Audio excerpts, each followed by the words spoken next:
Okay, all right. This is a WrestleMania 28 review. I'm here with my brother. We're actually gonna, talk about the show. All right. I think you can pretty much judge or tell how great the WrestleMania was by the way you wake up the next morning. For me, no, I enjoyed the show and everything, but I still have like a bad sour taste in my mouth. Obviously, I don't even have to tell you guys I was disappointed with you know what. You don't even have to, because of what happened last year. You could just imagine how disappointing it is. And I was just joking around the other day when I said I hope Danny Bryan and Sheamus doesn't get bumped from the card this time. It might as well have just gotten bumped with the way things went down last night. I think. But at the same time, maybe WWE has a reason for doing this. I think we'll have to see how it plays out in the storylines. Maybe this is just a way to enhance Daniel Bryan's character. Maybe they'll do something with his girlfriend where he totally, dumps his girlfriend, and maybe this was just a way. Maybe the mindset was they wanted to make Sheamus a bigger star, and honestly, I think that would backfire on them. I really feel like with Sheamus, with the way the internet is today and with the way how knowledgeable the fans are today, I really don't think you can elevate someone by doing that. Because it didn't feel like he earned it, and I just thought it was a blown opportunity. We'll talk more about it, but what were your thoughts on WrestleMania? Did you enjoy it? WrestleMania overall, as a whole, I've been a fan for a long time. I don't watch it week to week anymore. But I'm kind of an old school guy. I'm a big fan of CM Punk. I'm a big fan of guys like, Chris Jericho, and guys who can make it happen in the ring, who tell stories, in the squared circle, not just the entertainment aspect of it. And the format that WrestleMania has had over the past few years, where the entertainment is sort of put over that, and they don't showcase the best wrestlers they have in their company as well as they should. In my opinion, that's what hurts WrestleMania after WrestleMania. And this one was definitely all about the entertainment value. So that's what hurt it for me. So on a scale of 1 to 10, with 10 being the highest, I'd give this WrestleMania a 3. And I know that probably sounds harsh, but like I said, I'm a big fan of showcasing your best wrestlers and having good wrestling matches. And I didn't see that this year. I saw more of a focus on all the charades, like somebody call my mama. And speaking of that, there were a lot of things that happened where they could have had more time for good match quality. And in the case of Sheamus versus Daniel Bryan, I'm seeing possibly, okay, this could be one of the best wrestling matches on the show because of Daniel Bryan. If you've watched Ring of Honor, if you followed his career, you understand that Daniel Bryan could be one of the best mat wrestlers of this era. And we didn't get to see him showcase his talents. And we also saw the World Championship kind of get crapped on with probably the shortest match in the history of WrestleMania. So that did put a bad taste in my mouth. And the light at the end of the tunnel, as you mentioned, could be that Daniel Bryan gets pissed, with his character. Maybe in his character, he gets to build up to have more matches in the future, and he uses this to maybe have a great WrestleMania match or a great big time match within the next year or two. I mean, that's the light at the end of the tunnel for me. Maybe this was sort of like, okay, you're the world champion, but you're still young in your WWE career, even though he's 31 years old, and you can have a better match than maybe anybody else in that locker room.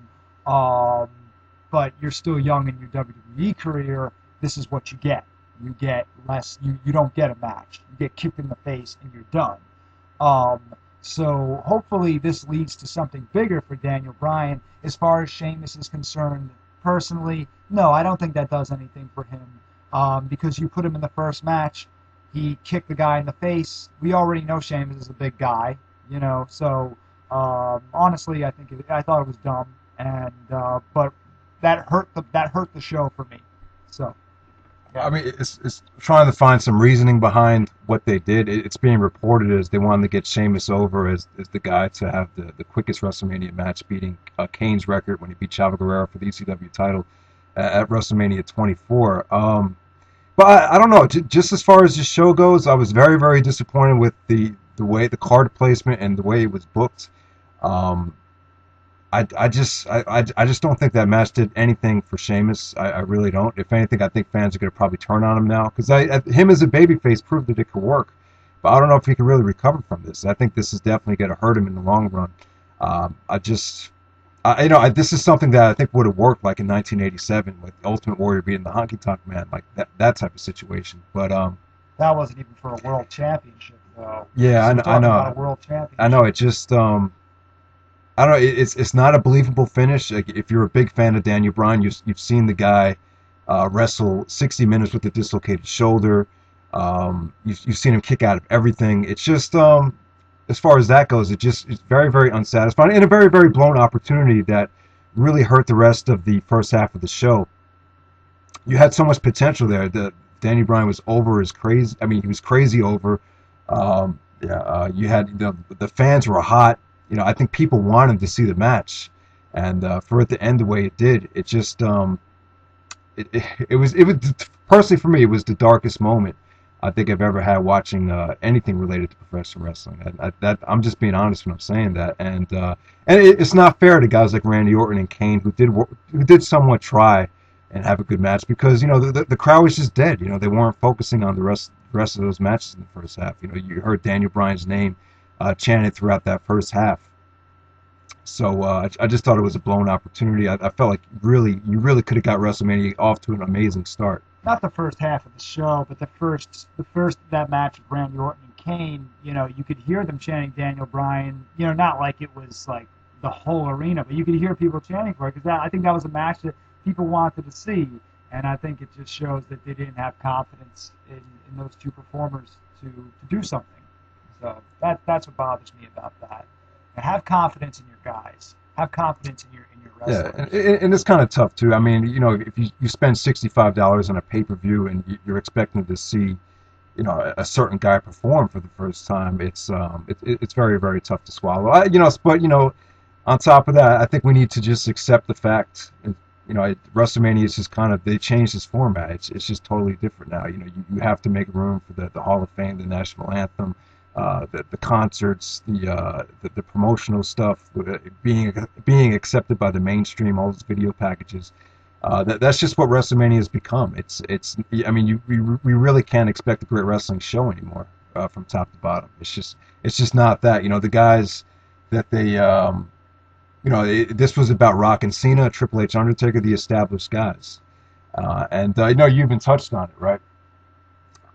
It's like this is the kind of show that would definitely hurt the morale of the locker room. Yeah, absolutely. Like I said, reward your guys. Reward the guys who deserve to have the time at WrestleMania to showcase their abilities, showcase their talents, so they can grow from there. And well, I know we've been going on for a while about this, but we just don't think that Sheamus and Daniel Bryan will. They don't get anything from that. I don't think either of them grow from there. But it doesn't matter to them because they're in WWE. If they want to push Sheamus, they'll push Sheamus. Over the next few months, they can push him as much as they want. I don't hate Sheamus, but I don't love the guy either. And I agree. I don't really think this does anything for them. And, it'd be interesting to see what Sheamus thinks about it. He gets to win the title. I'm sure they're both very frustrated because this is 2 years in a row where you were expecting this to be one of the best matches on the card. And this is the type of match you would definitely pay to see. So that's disappointing about it. But for me, if you wanted to have a squash match and you wanted to get one of those matches over with quickly, I think they picked the wrong match. I think you could have done a squash with the Big Show. You could have done a squash with Orton, or Orton over Kane. I think you could have easily done that. So I'm not sure if that was it. Maybe the mindset was they thought that this would be a great way just to open up WrestleMania. But come on, man, they're treating Daniel Bryan like he's Orlando Jordan. Yeah. And like Chris Benoit squashing Orlando Jordan at SummerSlam. I mean, it hurts the credibility of the world title too. If you're gonna have two big champions, a WWE and world champion, you have a responsibility to the credibility of that title. And to have a squash match in the opening match of your biggest show, that's a mistake. You have a responsibility to your performers and to your title. And let's talk about the after the match was over. I mean, the crowd was hot. I mean, you were really excited. I was like, holy shit, this is going to be awesome. I think they probably made a good decision of if this opened up the show, I think that would have been an awesome choice for an opener, considering how the rest of the card went. But after the match is over, like it just sucked the life out of that building. I mean, you just you just felt like a negative energy in the air over the next hour, and it was at the point where you really didn't care about the rest of the show until Undertaker and Triple H kind of brought it back, and all right, so let's talk about Randy Orton versus Kane really quickly. I thought this was felt very lethargic. A lot of it had to do with the crowd. I thought the effort was good. I actually thought they had a pretty decent match, but because of the staleness in the air, I just thought that really sucked the life out of the match. I think Randy Orton definitely needs. Some people talked about him possibly retiring. There's just really not a lot for him to do, but I definitely think he needs a makeover. Definitely think he needs a character change. And I just don't see the point of having guys like Kane and the Big Show have their own singles WrestleMania matches where you got guys like Ziggler, Dolph Ziggler, and other guys like that on the roster that could definitely have, better matches and more entertaining matches in a one-on-one singles roles. So what do you think of Orton versus Kane? I thought it was kind of generic. I thought the finish was cool. Doing the choke slam from the top rope. I actually thought that was kind of neat. I don't see that too often. So I thought that was kind of nice. But it, overall, just kind of a generic match. And maybe they'll do something for Kane. But I was surprised that Kane won actually. But Yeah, that was pretty. yeah, Very surprising. I like that. I was surprised that Kane actually won. I thought, Orton was going to win. I don't think Kane's won a lot of his WrestleMania matches, so they kind of gave that to him, and that's cool. But nothing special. Okay, match. Uh, I think you need to start off the show with the bang, and Yeah, they didn't do it. they started it with a kick in the face of one of my favorite wrestlers. All right, okay. All right, let's move on to Cody Rhodes and the Big Show. I mean, did this do anything for Cody Rhodes? I mean, you see him with the Intercontinental title. I'm gonna give both these guys credit, especially Big Show, his first WrestleMania win. I actually thought this was pretty cool to see. First time he ever won at WrestleMania, right? I think Yeah. that's pretty cool, and I thought it was a pretty good match considering Big Show was in it, and Big Show has a hard time moving around, but I've always respected Big Show, and I think Cody Rhodes did a good job. They did that. Shawn Michaels always used to say, when you've got a big guy and a little guy in the ring, the story's already told, and that's true. As far as the storytelling aspect, it's easier because you could just see it visually when the two guys stand in the ring. And I thought they did a pretty good job. I like some of the way Big Show would just sort of throw him around like he was a feather. I thought it was actually a pretty cool match. You saw that Cody, he had his strategy. He's trying to keep his distance, and he was able to avoid, a few really scary, situations where Big Show had him over his head. But in the end, Big Show, got the win. And I thought it was pretty cool. It was an emotional moment. It was a nice match. Yeah, You know? yeah, it was a pretty good breakdown of the match. But I mean, let's not take anything away from the matches that were great though. This still was a pretty good WrestleMania, right? I think there were two really two solid matches. Yes, yeah. So the Hell in the Cell was obviously a very solid match with all the drama and what happened with that. I mean that was a hellacious match, much more brutal than I thought it was going to be. I had no idea all the chair shots. That might be a record. I don't know if there's a record amount of chair shots in that match. I mean, that was pretty brutal. They beat the crap out of each other. Very dramatic. I mean, that one spot where Shawn, kicked Undertaker in the face and then he got pedigreed. I mean, I think we thought it was over. I thought the streak was over. At that point. I was shocked at how good this was. I mean, it was one of the best storytelling matches I've seen. And I would definitely say the best Hell in the Cell since the Brock Lesnar Undertaker Hell in the Cell by far. I mean, you could even debate as being one of the best Hell in the Cells of all time. I think it's definitely up there. I thought it was definitely close to being a 5-star match. I really, I don't know. I just thought both guys really brought it. I mean, I thought it was exciting. It was the near falls. I mean, I legitimately thought Taker's streak was over several times, and Yeah. you know Yeah. just Triple H's expressions, and even Undertaker as well. Yeah, it was very emotional. They were very good, almost like Hollywood actors, being able to put on a performance like that. The only thing that I don't like, I like it and don't like it for the same reason, because the streak is alive, every year, and sort of the fear is that, oh no, the streak is going to end. It makes the match that much more dramatic. So every time Triple H goes for a pinfall, it's like, holy crap, what's going to happen? Is he going to kick out? So I like that. I like that suspense. At the same time, I don't like that every year just because it's WrestleMania, Undertaker can kick out of however many pedigrees, however many super kicks, however many chair shots, and and at the same time his opponent can kick out of a tombstone. It's like, I don't like that, because I like it because it is dramatic, it is suspenseful. At the same time, I'm kind of sitting there going, just because it's WrestleMania, they can kick out of that. So that bothers me. And some of you out there might be like, "Oh, shut up! Come on, that was cool." And I agree, but I've seen it for the past 4 years now, where Undertaker can kick out of whatever the hell he wants to, just because the streak needs to stay alive. So that's kind of a love-hate relationship. I honestly, I have really no complaints about the match at all. I thought it exceeded expectations. And in some ways, it kind of saved the show. It kind of, brought everybody back up to good spirits. So I mean, and I thought the Hell in a Cell was a great decision. Some people say that they didn't really use the cell to its advantage, but it's with me, the Hell in a Cell, it's more about the atmosphere. It really helps out the feel of the match, even though they really didn't do a lot with the cell. And it definitely, you saw some blood. You saw, this was a throwback to the old days where the Hell in a Cell really meant something. So I'll give them credit there too. And I thought both guys looked great for not really being in the ring for a whole year. So Yeah. would you say it was the greatest Hell in a Cell of all time? No, I think the greatest Hell in a Cell of all time is either Shawn Michaels and Undertaker, or Mick Foley and Undertaker, Mankind Okay. and Undertaker. But But it's there's definitely it's definitely up there, top five. Okay. top five, definitely. All Yeah. right. And definitely the match of the night for you. No, I wouldn't say the match of the night for me. No, not for this wrestling fan. Okay.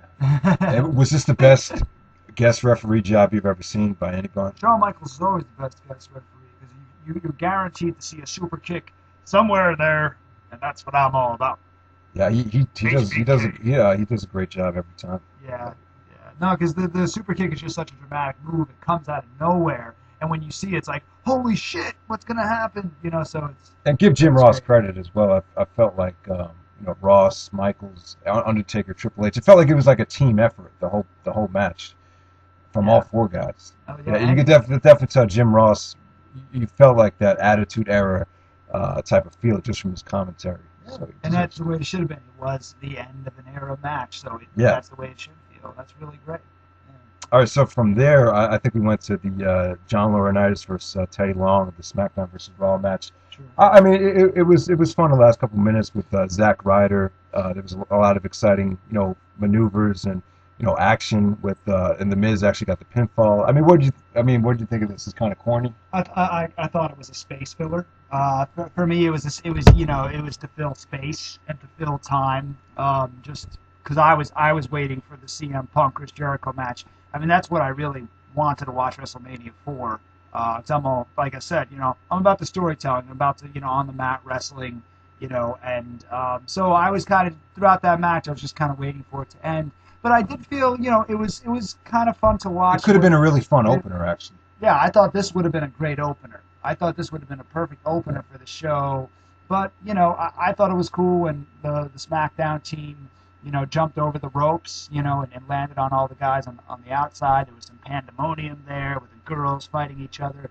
And it was cool. It was entertaining, Well, here's one of the things about WrestleMania where it didn't feel like this was that much of a problem until recently. I just get the feeling like there's this fear of guys worried about not being able to follow this or follow that.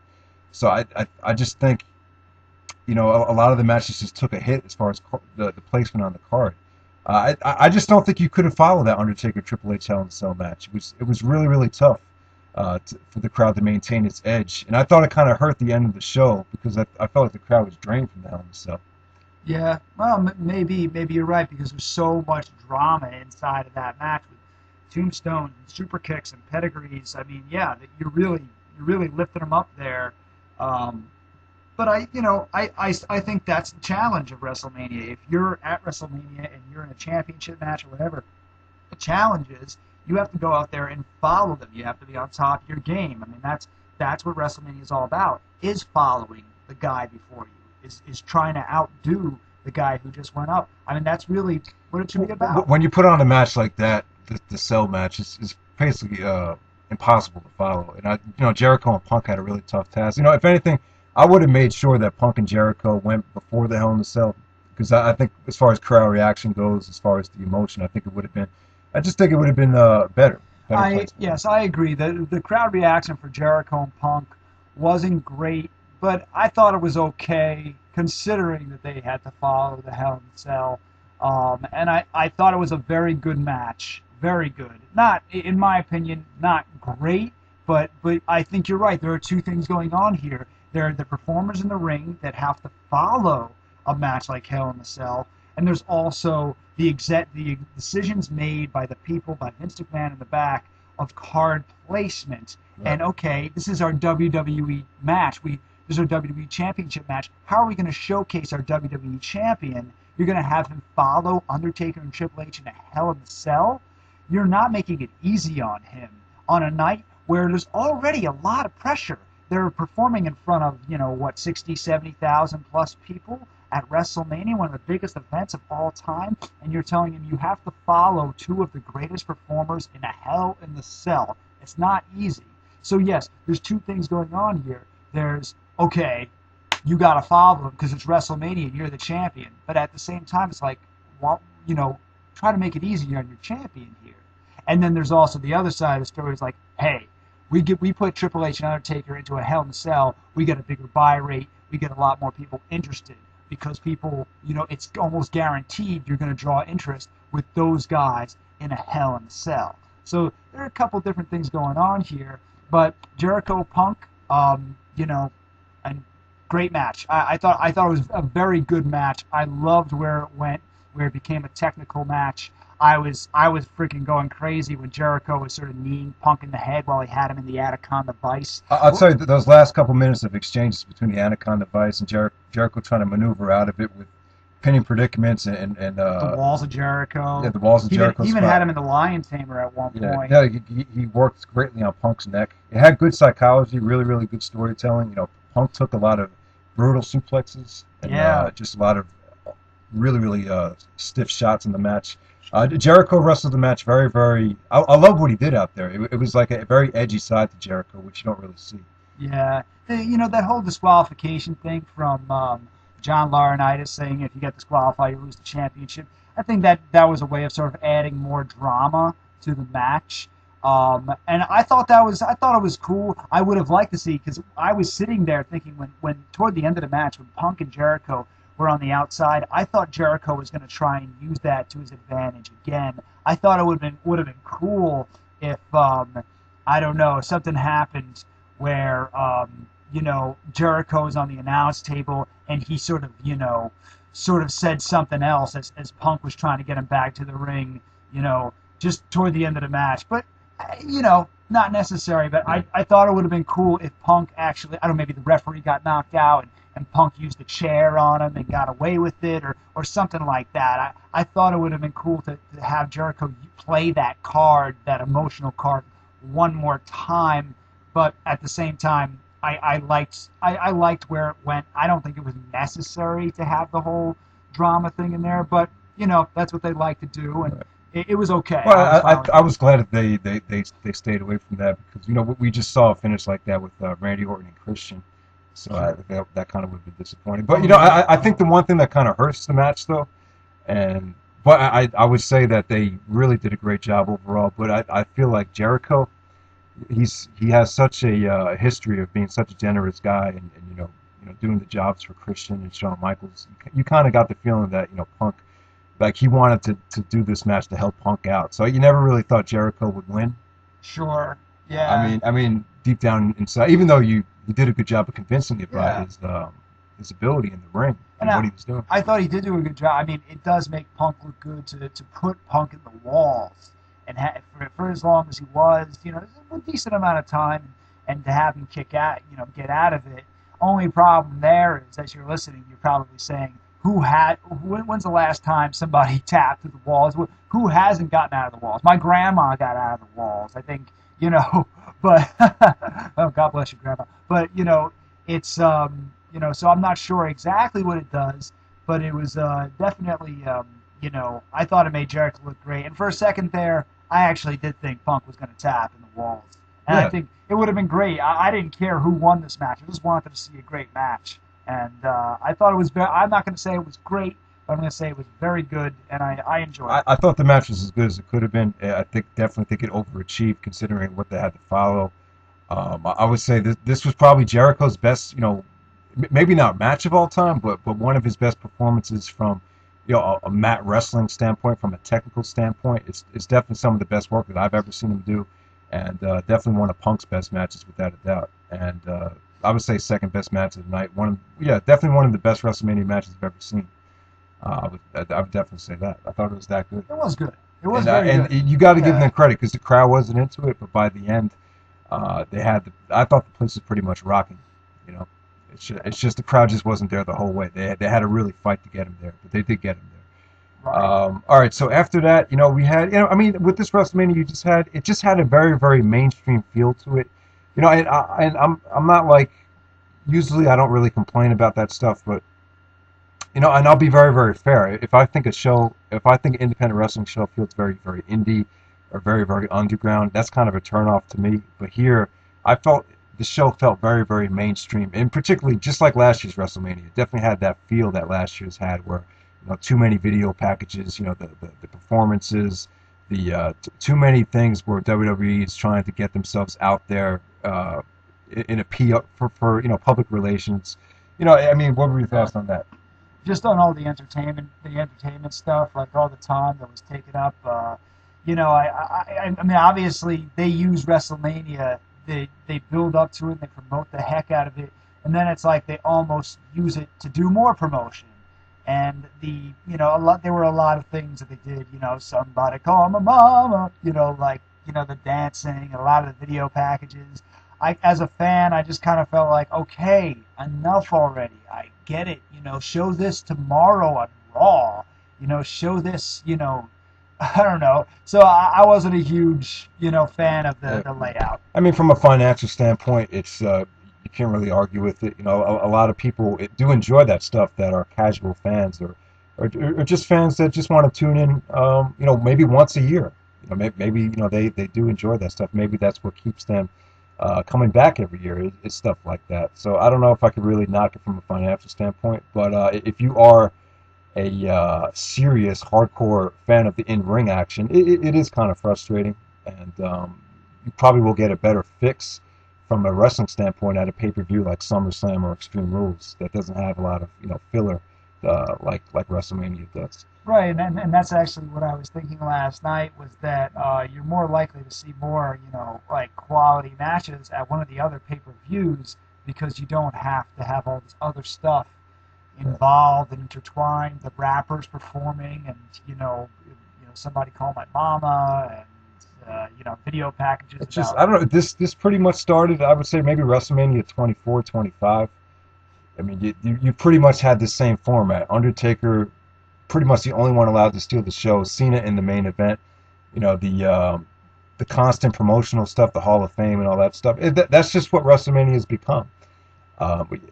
Some people are going to like it, some people aren't. And another problem is you've got a guy like that whole end of the era match has been going on with Shawn Michaels for even before WrestleMania 24. Shawn Michaels has been on the card having awesome matches, probably the best matches of his career. And at the time, I wouldn't even say, okay, don't worry, I love Shawn Michaels. Let him steal the show. But it's not the championship match. It's not the match that's going to necessarily do anything for anyone. And Undertaker and Shawn Michaels and Triple H have been having those matches at some of these WrestleManias where it's like, okay, it's not for the championship, but it's to steal the show, and it's going to be the best match of the night. It's one of your main events, And it actually, as great as it is for that match, and it is to bring the quality of the WrestleMania, it actually hurts everyone else on the roster in terms of their ability to go out there and have a WrestleMania moment. So there's my I take. feel like the WWE made great strides over the last year as far as producing new talent and getting the newer guys to a different level by the end of last year. That's why I thought WWE had such a great year. But I don't know. It just seemed with WrestleMania, I just definitely think this is the kind of show that will hurt the morale of the locker room. I don't know. I just think it's time for a change next year. I feel like we really need to go back to having the guys that really deserve it, be rewarded at this show. I just don't know if that's ever going to happen again. I just don't know. With the way the WrestleMania is now and the format of the show, I just don't know. I mean, you got to feel for someone like a Dolph Ziggler or a Zack Ryder. Your guys need to be the stars. They said it back I think they did it for WrestleMania 2000. I think someone said to Vince McMahon, "Our guys are the stars. Our guys are the celebrities." They need to go, and that's what, in my opinion, that's what needs to happen again. And you saw it with at WrestleManias after that. The guys who were in the ring were the ones who were showcased. They were the ones who were put in front, and that's. To me, that's what needs to happen. And looking at this card, I mean, you can make the argument that the only two guys from the roster that are on the full-time roster, only two guys were really allowed to go out there and wrestle, and those two guys would be Cena and Punk. Those were really the only two guys from the full-time roster that were allowed to go out there and steal the show. Other than that, you got Rock, Jericho, Triple H, Taker, four guys that really aren't on the road busting their ass like the other guys are. They pretty much got the big payday, and there's no shame in that. I mean, I think there's a time and a place where you do have to, maybe WWE feels like they're at a point right now where they need The Rock to come back and kind of bring some fresh faces back to the WWE. From a financial standpoint, in the long run, I feel like this is going to benefit. The Rock being there is going to benefit the company in the long run, and but I just feel like The Rock needs to interact with some of the guys that deserve it, eventually. So we'll see if this turns out to be a negative or a positive down the road. But as far as Rock and Cena goes, I was kind of disappointed with it, to tell you the truth. I was really expecting the same type of emotion and the same type of crowd reaction that The Rock and Hogan got from WrestleMania 18. As far as The Rock's performance goes, it had its moments. I thought his I guess you could say punches or slaps and comebacks were pretty sharp. I thought he had a lot of intensity. I thought he looked good for the most part. And let's keep in mind, he's been out of action for about 10 years. So he can't just, snap it on like that. He's putting on a lot of muscle, too, so I think that kind of slowed him down. But there was times where I thought he looked kind of tired. I thought it was kind of lethargic at some points. I didn't think Rock and Cena really had great chemistry, to tell you the truth. But at the same time, I thought Cena did a great job of kind of dictating the pace of the match, and it was a roller coaster ride of a match. You really didn't know which way it was going to go. The match definitely had its moments, but it definitely had its moments where it just felt kind of awkward. And but still a great main event. Definitely not one of the worst WrestleMania main events, but definitely not one of the better ones. I mean, did this feel like the dream match for you that you thought it would be? Or? I never thought it was going to be a dream match, and my opinion on it is, once the bell rang, it was over. I mean, because it's really what's this about? Who gains anything from this? This is not something that anyone's really going to gain anything other than obviously there's money to be made. John Cena, when he came out and he said he looked at the camera, he said once in a lifetime, and then he nodded his head yes. I don't know. I just didn't see anything genuine from John Cena. Like this was a big fight situation. Like this, it almost looks to me, because I've watched these WrestleManias with John Cena in the main event for years now, and honestly, it just seems like it's not really that big of a deal to him anymore. I didn't think their performance was bad, but I didn't think it was the type of WrestleMania quality I would expect when you spend $64.95 and you sit there for 4 hours waiting for this big time match. I didn't see John Cena with that sense of urgency. And yeah, The Rock was The Rock, but I don't care anymore. And I'm sorry to be a downer. I'm sure there are a lot of people out there like, oh, come on, this was fun, John Cena versus The Rock, once in a lifetime. Was it cool to see? Sure it was.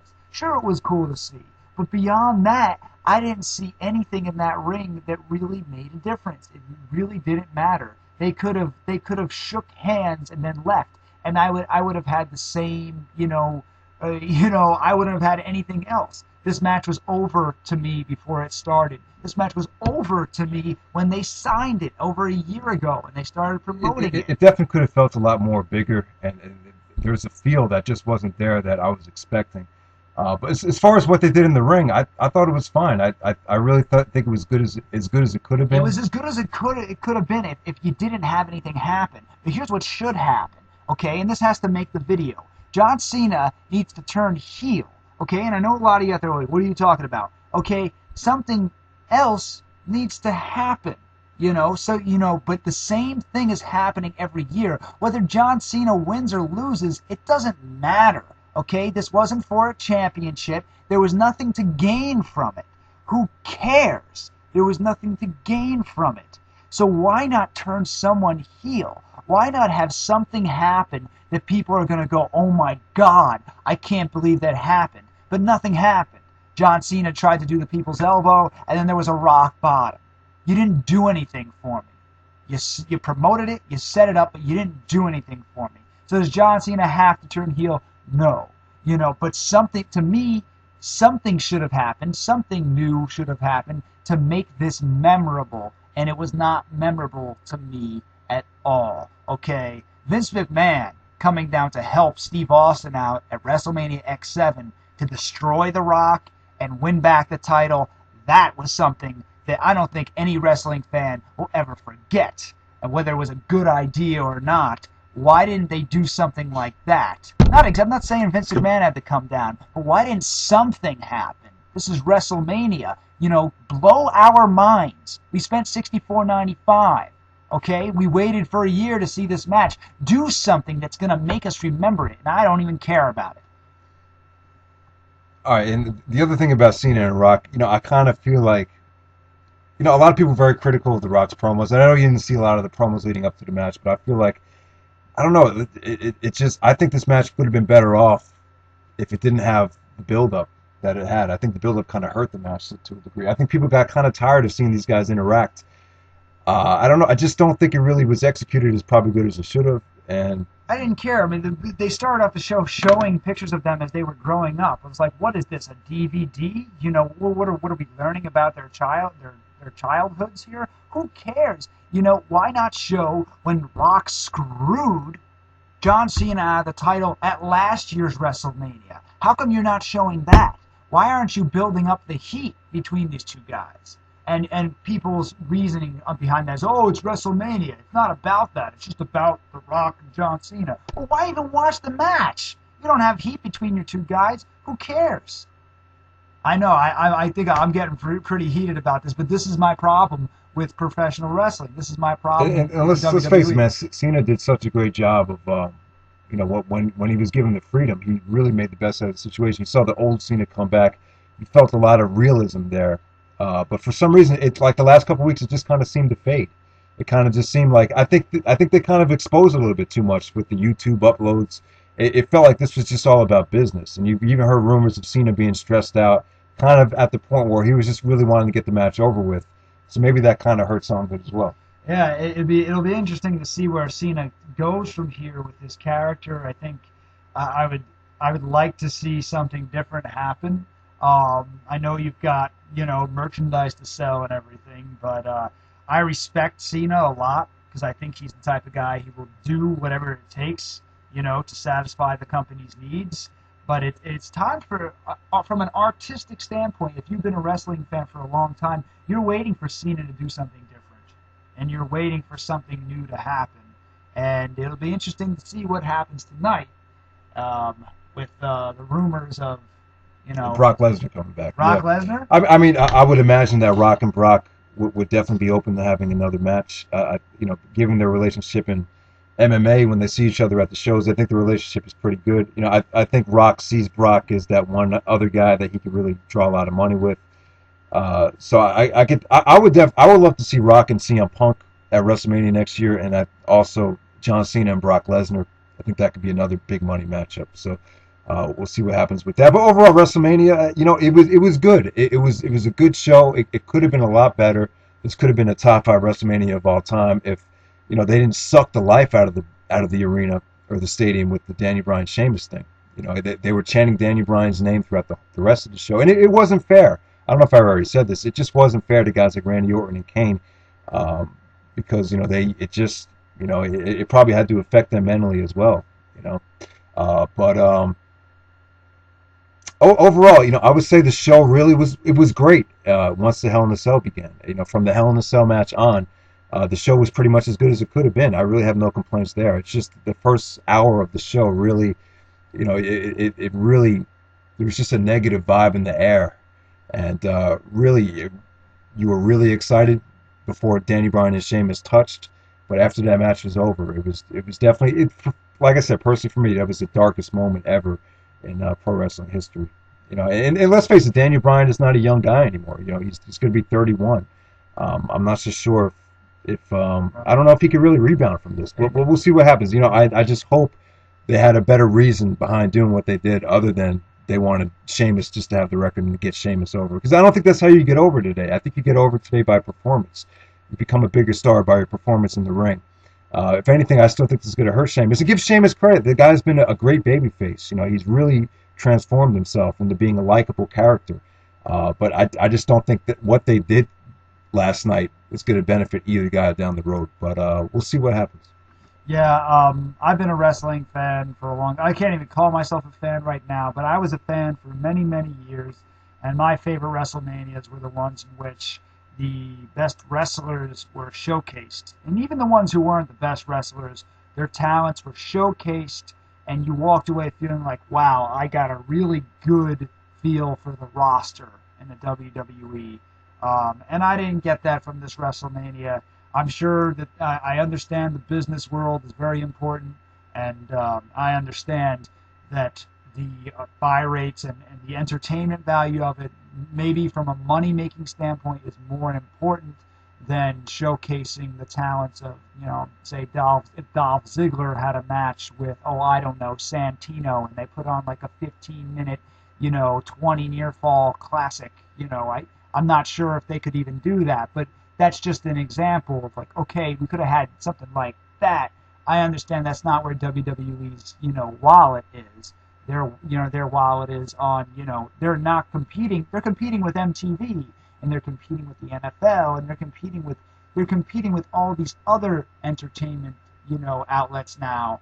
So I understand that it's, there's a far more emphasis on entertainment. But if you ask me my personal opinion on a show, I'm going to say me, Sanders Robin 24's brother, is going to give it a 3 out of 10 because I'm comparing it to WrestleMania X7, WrestleMania 19, WrestleMania 21, WrestleMania 10, WrestleMania 12, and things like that. All right. And I'll just end with this. As far as the resentment of The Rock coming in to hog the spotlight and take the main event of WrestleMania, I would disagree with that. Anyone that feels negative about that, I think you need to look at the big picture. The Rock could benefit the company, definitely.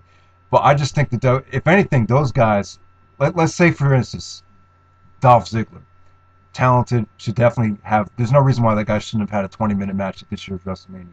If that guy's resentful towards The Rock, he shouldn't be. If anything, he should resent the WWE booking team, who's ever in charge of the format of WrestleMania, the card placing. If anything, be upset at those guys. They definitely could have made room for a guy like that at the show, even with The Rock in the main event. So that's pretty much it. Overall, I give the WrestleMania 7.25 out of 10 because you still did have some pretty near classic WrestleMania matches and one of the best Hell in a Cell matches of all time. So that's pretty much it. Hope you guys enjoyed the video. Thank you.